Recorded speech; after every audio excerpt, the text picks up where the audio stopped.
Subscriptions. In most wealthy nations, women have steadily closed the gap with men in education, income, and professional achievement. Today, they earn the majority of undergraduate and graduate degrees, including doctorates. More than half of all STEM degrees now go to women, and their presence in the tech industry has grown from 31% in 2019 to 35% in 2023. In major metropolitan areas like Boston, New York, Los Angeles, and Washington, D.C., women under 30 now match or outturn their male peers. Given these gains, one might expect that as men and women converge in education and income, their cultural values and outlook on the world would also grow more aligned. Yet the opposite seems to be happening. Nowhere is this divergence more striking than in politics. Since 2014, young women in the U.S. have grown increasingly left-leaning, while the political orientation of young men has remained relatively stable. By 2021, 44% of young women identified as liberal, compared with just 25% of young men, the largest gender gap in political affiliation recorded in 24 years of polling. Why would men and women grow more politically divided even as they become more economically and educationally alike? The answer lies in persistent psychological and behavioral sex differences that continue to shape how each group sees the world. Even in our supposedly enlightened times, is it a boy or a girl? Is still the first question asked of nearly every newborn, and the answer continues to shape how the child is raised. Research shows that from infancy, boys and girls are touched, comforted, spoken to, and treated differently by parents and caregivers. These early experiences may reinforce sex-typical patterns of behavior that often persist into adulthood. People are intrinsically fascinated by psychological sex differences, the average differences between men and women in personality, behavior, and preferences. Psychologists have studied this topic systematically for decades, beginning with landmark works like The Psychology of Sex Differences, 1974, by Alina Maccoby and Carol Jacklin. That book helped spark a wave of research that continues to this day. Since then, increasingly sophisticated methods have enabled researchers to detect subtle but consistent differences in how men and women think, feel, and act. Men and women use language and think about the world in broadly similar ways. They experience the same basic emotions. Both seek kind, intelligent, and attractive romantic partners, enjoy sex, get jealous, make sacrifices for their children, compete for status, and sometimes resort to aggression in pursuit of their interests. In the end, women and men are more alike than different, but they are not identical. To be sure, sociocultural influences play a role in creating those differences, but environmental factors don't act on blank slates. To understand young men and young women, we must consider not only cultural context, but also evolved sex differences. We are, after all, biological creatures. Like other mammals, we share similar physiology and emotional systems, so it's not surprising that meaningful differences exist between human males and females. To understand why psychological and behavioral sex differences evolved, the key concept is parental investment theory, developed by evolutionary biologist Robert Trivers in 1972. The basic idea is straightforward. The sex that invests more in offspring tends to be more selective when choosing a mate. This selectivity follows basic evolutionary logic. Those with more to lose are more cautious and risk-averse. To put the stakes in perspective, raising a child from birth to independence in a traditional, pre-industrial society requires an estimated 10 million to 13 million calories, the equivalent of about 20,000 Big Macs. For women, reproduction is enormously expensive. Men also incur reproductive costs, though of a different kind. On average, they have about 20% more active metabolic tissue such as muscle that fuels their efforts in competition, courtship, and provisioning. While pregnancy requires a large, immediate investment from women, men's reproductive effort is more gradual, spread out over a lifetime. In evolutionary terms, both sexes pay a price for reproduction, but in different currencies: women through gestation and caregiving, men through physical competition and resource acquisition. Yet while nature can inform our understanding of human behavior, it does not dictate how we ought to live. A clearer grasp of sex differences can help guide our decisions. It cannot define our values. Most people understand that physically, men and women are not the same. Prior to puberty, boys and girls are physically similar in size, strength, and skill, except when it comes to throwing. By the age of 3, boys can throw objects farther, faster, and with greater accuracy than girls. No other physical activity in early childhood shows such a pronounced gap between the sexes. As they get older, boys across cultures refine this ability, tossing sticks, stones, balls, or whatever is at hand. By adolescence, their advantage in throwing ability has tripled. The male edge in throwing power and speed is evident even in the smallest hunter-gatherer societies. During this period, boys also begin to outperform girls in a wide range of other physical skills, including sprinting and distance running, vertical and horizontal jumping, catching, sit-ups, balance, and grip strength. These differences are largely driven by puberty, which triggers dramatic increases in boys' height, weight, and muscle mass. By this stage, the physical gap between the sexes is so pronounced that minimal overlap exists in these abilities. Relatedly, human puberty leads to larger noses in boys to provide the oxygen they need to power their larger muscle mass. A typical teenage male will grow a nose about 10% bigger than that of a typical girl his size. Similarly, during pregnancy, women carrying male fetuses consume nearly 10% more calories than those carrying female ones. It's not just physical traits that differ. Men and women also show differences in areas like personality. Over the past few decades, the most widely supported framework among personality researchers has been the 5-factor model, which identifies 5 core traits. Openness to experience. People high in openness tend to be more creative and entrepreneurial, seek out new information and perspectives, and are more likely to get tattoos or piercings. They're also more willing to relocate for school or work, compared with those who score low on this trait. Conscientiousness. People who score high on this trait are industrious and tend to excel in school and at work. They are punctual, report greater job satisfaction, save more money, stick to exercise routines, and hold themselves to high standards. Extroversion. Compared with introverts, extroverts enjoy social attention and are more likely to take on leadership roles. They tend to be more cooperative, have more friends and sex partners, and be more socially active. They also tend to drive faster and more recklessly, and get into more car accidents. Agreeableness. Agreeable individuals tend to avoid conflict and prefer negotiation and compromise. They value harmonious social environments and want everyone to get along. They typically score high on measures of empathy and spend more time volunteering or helping others. They're more likely to withdraw from confrontation and care deeply about being liked. Emotional stability. The hallmark of this trait is emotional steadiness, how much a person's mood fluctuates. Those low in emotional stability, i.e., high in neuroticism, tend to react strongly to everyday setbacks and minor frustrations. Those higher in emotional stability are generally less prone to anxiety and depression and bounce back more easily from stress. Each of these 5 broad personality traits includes a range of specific facets that capture the nuance and complexity of individual variations. For example, the global trait of conscientiousness includes 6 facets: competence, orderliness, dutifulness, achievement striving, self-discipline, and deliberation. Emotional stability encompasses facets such as anxiety, hostility, depression, self-consciousness, impulsivity, and vulnerability. Men and women differ on some of the big 5 personality traits, with the most pronounced differences found in agreeableness and emotional stability. Women consistently score higher than men on agreeableness. 2 key facets of this trait: trust and tender-mindedness. There is also a notable sex difference in emotional stability, with women scoring moderately lower than men. The anxiety facet shows the largest sex gap across cultures, with women consistently scoring higher. Other measures indicate that women also score higher on fearfulness and feelings of vulnerability. Interestingly, a 2021 study found that physical strength significantly reduces the sex differences in anxiety and fearfulness, suggesting that elevated levels of these traits may be adaptive for individuals who are less physically formidable. The researchers propose that some sex-based variation in personality may be partly attributable to variation in physical attributes. Low emotional stability is associated with a greater likelihood of holding liberal political views, perhaps helping to explain some of the observed political differences between men and women. Adult men and women differ both in the incidence of depression and in the nature of their depressive symptoms, but these differences don't appear in childhood. Before puberty, rates of depression are similar across sexes. After puberty, however, women experience depression at roughly twice the rate of men, a finding replicated in 25 European countries. About 25% of women will experience at least one depressive episode in their lifetime, compared with just 10% of men.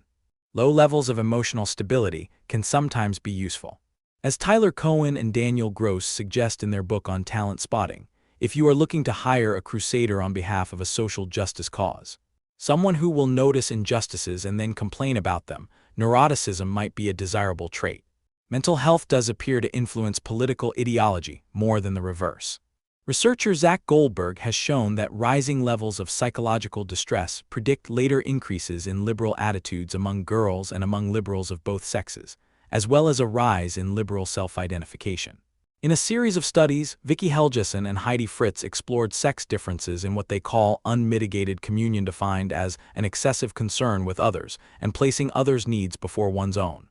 To measure they developed a simple scale where participants rated their agreement with statements such as, "For me to be happy, I need others to be happy, and I often worry about others' problems." Women consistently score higher than men. This may help explain why modern political activism is often so feminine in style, what Kay Heimovitz has described as the new girl disorder, rooted in concern for others. Interestingly, countries with greater socio-political equality and gender egalitarianism tend to show the largest sex differences in personality traits. For example, men and women in highly egalitarian countries like Denmark and Sweden differ more from each other than do men and women in more traditional societies, such as Vietnam and Botswana. This association between socio-political equality and larger sex differences holds for the Big Five personality traits and for other behaviors as well. Take crying. Women across cultures cry more than men, but the gap is especially pronounced in rich countries with high levels of socio-political equality. The same pattern appears in educational preferences. In developing countries, women are more likely to study engineering and other lucrative fields. In richer countries where economic security is more assured, women tend to opt for less remunerative majors such as communications or psychology. In relatively rich and free societies, people are better able to express their underlying traits and preferences. In contrast, less affluent and less egalitarian societies tend to impose stricter behavioral expectations, which compress sex differences. Psychologist Steve Stuart Williams has summed up this dynamic succinctly: treating men and women the same makes them different, and treating them differently makes them the same. Even sex differences in height, BMI, obesity, and blood pressure are larger in countries with more egalitarian sex role socialization. Across societies, men tend to be taller and heavier and to have higher blood pressure than women, but these differences are especially large in wealthier nations. In materially scarce environments, men's physical development is more constrained relative to women's. Put simply, men have greater physical capacity for growth and change, and material abundance, particularly adequate food and nutrition, allows those underlying traits to emerge more fully. Many in Western societies assume that treating men and women the same will naturally lead to convergence in their interests and preferences. But the world doesn't work that way. The freer people are and the more fairly they're treated, the more their differences tend to emerge rather than disappear. So it shouldn't come as a surprise that young men and women are diverging politically more than previous generations did. A baby boy born in the US faces an astonishing risk profile. Men are 3 times more likely to die before age 25, 3 times more likely to become addicted to drugs or alcohol, and 19 times more likely to end up in jail. A man is more than twice as likely as a woman to be in a car accident, and 3 times as likely to be involved in 2. Even as pedestrians, men take more risks. Twice as many men as women are killed while simply crossing the street. Maleness is by far the strongest risk factor for violence. Men kill other men at a rate 26 times higher than women kill women. Oxford evolutionary psychologist Robin Dunbar has observed that when 2 women converse, they usually face each other directly. The same is true when a woman and a man are speaking. But when 2 men are engaged in friendly conversation, they almost always stand at an angle about 120 degrees, nearly side by side. This is because, traditionally, the only time men stare directly at each other is when they're about to engage in verbal or physical conflict. Men have a higher tolerance for pain.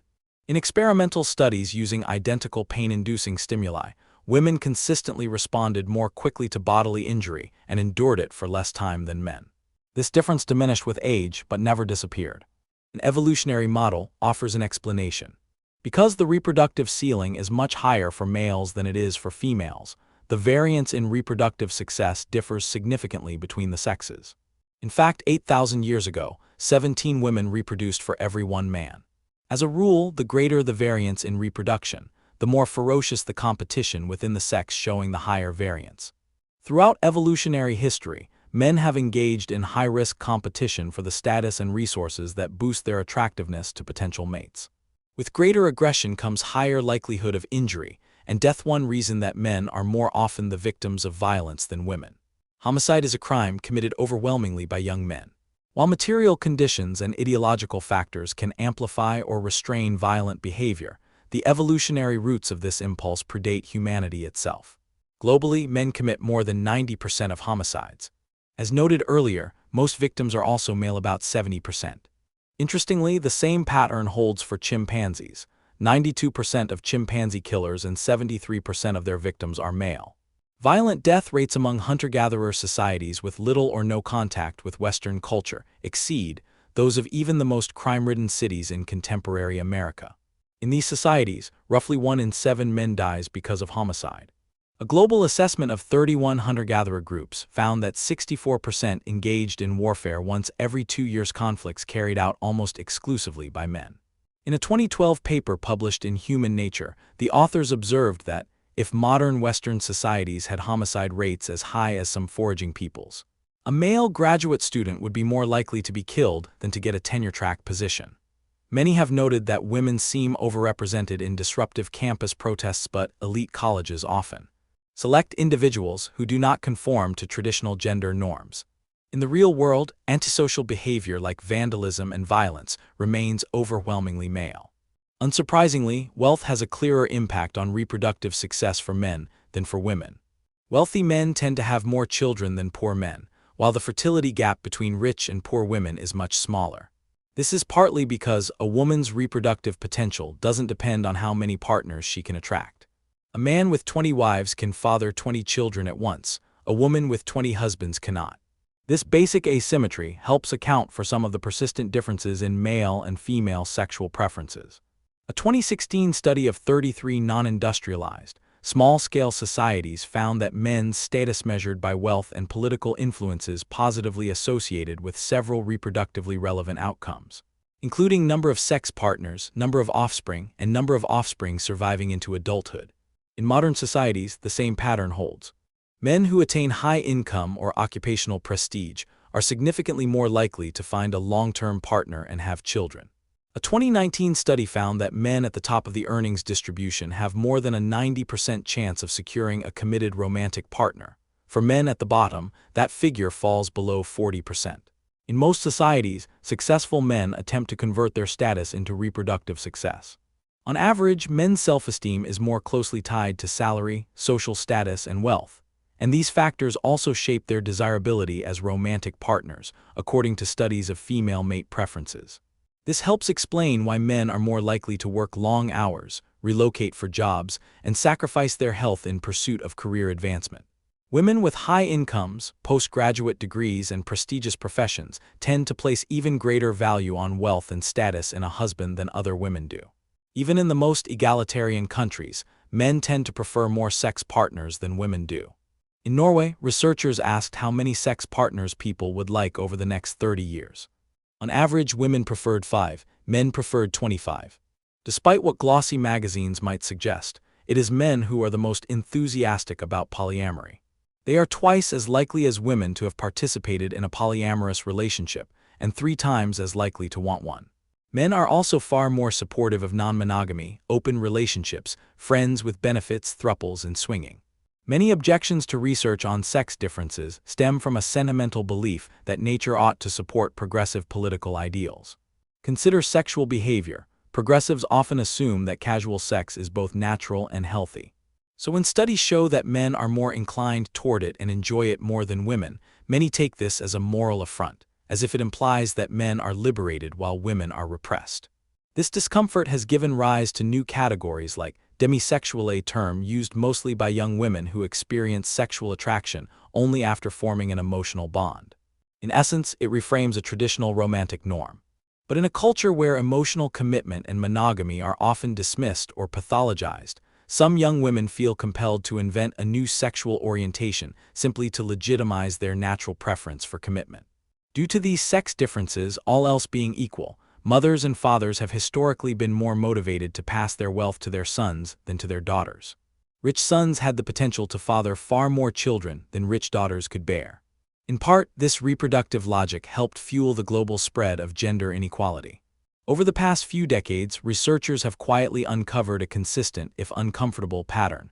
Boys are more fragile than they seem. Compared with girls, they are more sensitive to instability, more affected by parenting quality, and more likely to struggle when structure breaks down. These vulnerabilities may not be obvious early on, but by adolescence and adulthood, the effects compound. In schools, job markets, and relationships, more young men are falling behind, not because they lack potential, but because they depend more on environmental support that is increasingly absent. Interestingly, while childhood instability is linked with riskier and more harmful behaviors in adulthood, childhood poverty is not. A 2016 study led by psychologist Jenna Lee Doom at the University of Minnesota's Institute of Child Development revealed that rich kids from unstable homes are far likelier to abuse drugs than poor kids from stable homes. Instability also appears to affect boys more than girls. Psychologist Peter K. Jonassen and his colleagues found that among men but not women, childhood instability was associated with higher scores on the dark triad: aggression, impulsivity, and disregard for others. Childhood socioeconomic status had no effect on these traits. The effects of instability are especially striking when viewed through the lens of gender. In a 2016 study, Harvard economist Raj Chetty examined boys and girls born between 1980 and 1982 in the same disadvantaged neighborhoods. By age 30, the women had achieved better economic and educational outcomes than the men. This gender gap in college attendance exists across all income levels, but is widest among the poor. Among affluent families, girls are only slightly more likely than boys to attend college. Among low-income families, girls are far more likely to do so. The pattern reverses in intact families. Among children raised by poor married parents, boys are slightly less likely than girls to grow up unemployed. In other words, single parenthood appears especially detrimental for boys, while married parent households offer them a particular advantage. These findings align with research by University of Chicago economist Marion Bertrand, who found that while all children suffer in broken families, boys suffer more. Her study showed that boys raised by single parents are twice as likely to be suspended for disruptive behavior as girls in the same circumstances, and that this gender gap narrows significantly in intact families. All other family structures appear detrimental to boys, the study notes. It may be for this reason, the sex difference in responsiveness to environmental inputs, that most cultures throughout history have established rites of passage for boys. As psychologist Roy Baumeister observes, in many societies, any girl who grows up automatically becomes a woman. Meanwhile, a boy does not automatically become a man, and instead is often required to prove himself, usually by passing stringent tests or producing more than he consumes. Anthropologist David Gilmore found similar examples across dozens of cultures. In Manhood in the Making, he argues that masculinity is not a biological given, but a cultural achievement, one imposed on boys through testing, instruction, and often hardship. Left unguided, boys tend toward apathy, self-indulgence, and an aversion to responsibility. Contrary to the belief that males are naturally ambitious and risk-seeking, Gilmore shows that societies have long used rituals and norms to cultivate these traits in young men. Unlike femininity, which is grounded in biological milestones such as menstruation or childbirth, masculinity has always required external validation. A girl becomes a woman through processes largely beyond her control. A boy, by contrast, must prove he is a man through work, risk, sacrifice, and service.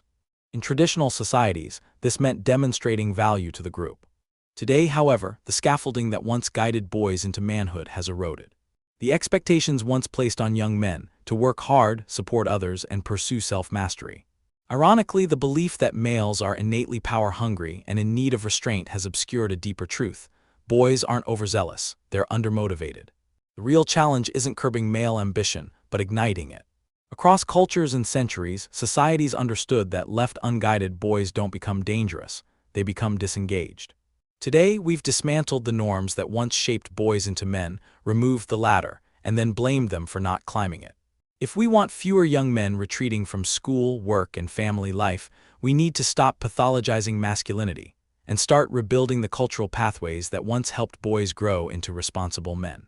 Despite growing equality in education and the workplace, men and women remain shaped by deep-seated biological and psychological differences that influence their values, behaviors, and politics. Paradoxically, in affluent and egalitarian societies, these differences become more pronounced, not diminished. Acknowledging these realities means designing institutions, norms, and policies that better reflect how men and women respond differently to freedom, adversity, and opportunity. If we hope to bridge current divides and build a more cohesive society, we must stop pretending that the sexes are interchangeable and instead draw strength from their differences. This article was originally published at City Journal under the title Sexual Politics.